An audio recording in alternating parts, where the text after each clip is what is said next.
This is a view from the top of the Buffalo Jump over by Ulm.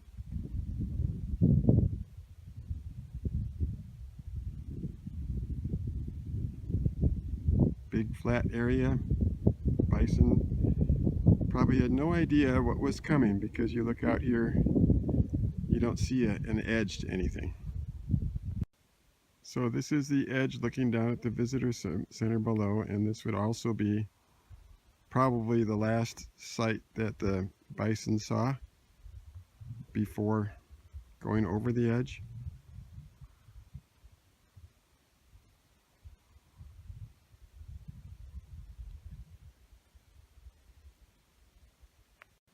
Also, here is the edge itself.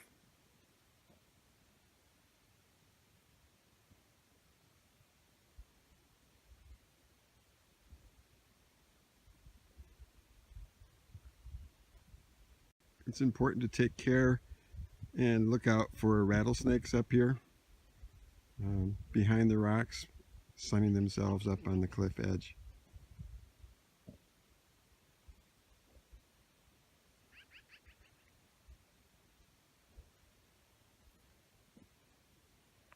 The ranger also mentioned that near the edge of the cliff, they made trip walls, walls that the bison would encounter as they're coming up to the edge, and just near the edge, and then that would cause the bison to trip and tumble over the edge, making it more effective and causing injury to them to make them to kill easier later on. And you could imagine probably a trip wall like right here.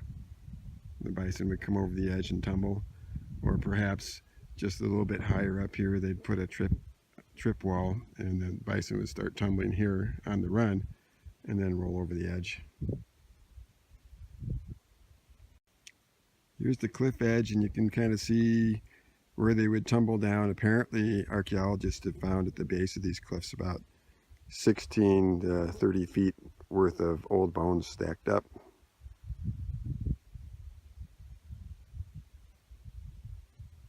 This is the trail that comes up from the visitor center. You can see how it winds up, going all the way around the base of the cliffs and then turning and coming up to the top.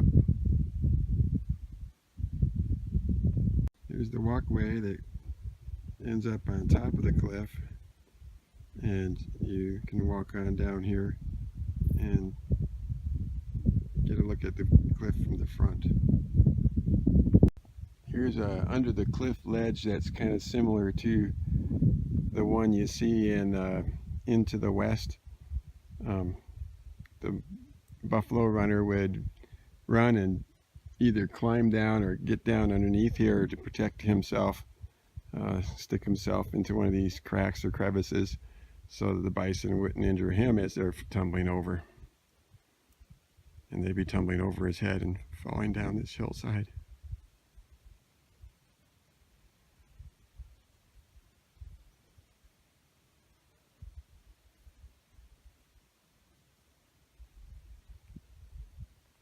So the bison were run over any number of these cliffs. Sometimes they would be directed over these ledges over here, sometimes the ones behind me. In any case, they're going to be tumbling down and be injured down at the base of the hill, where people would be waiting to dispatch them with bows or clubs or whatever it is that they could do to finish off the bison.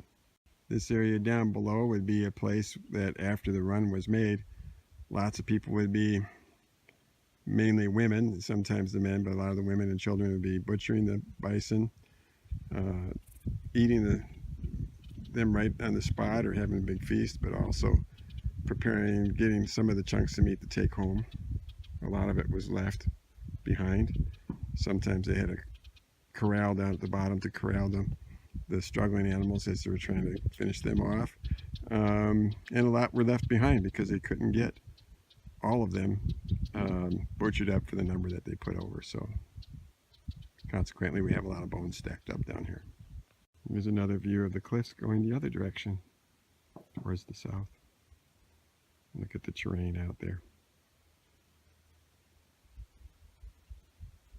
Very common to see lots of hares out here. Little jackrabbits running about underneath the cliffs.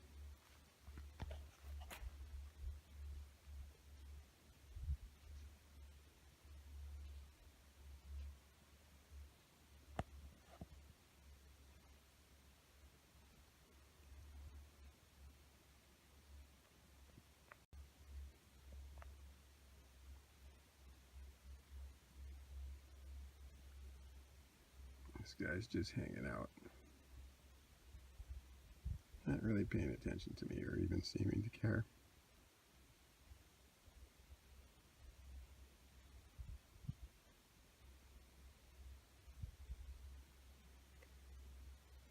Could be food for a rattlesnake or a fox. Or if you're really good with your rock, could be dinner or lunch or breakfast. Or if you're good with your atlatl, dinner, lunch, or breakfast, or a snack.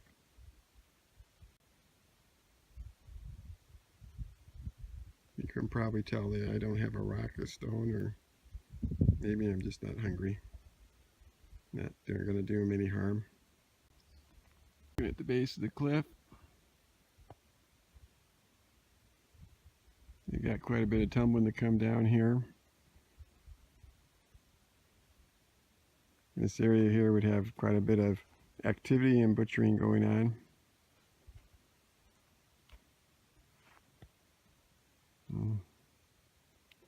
Here's some more possible cliffs to run over.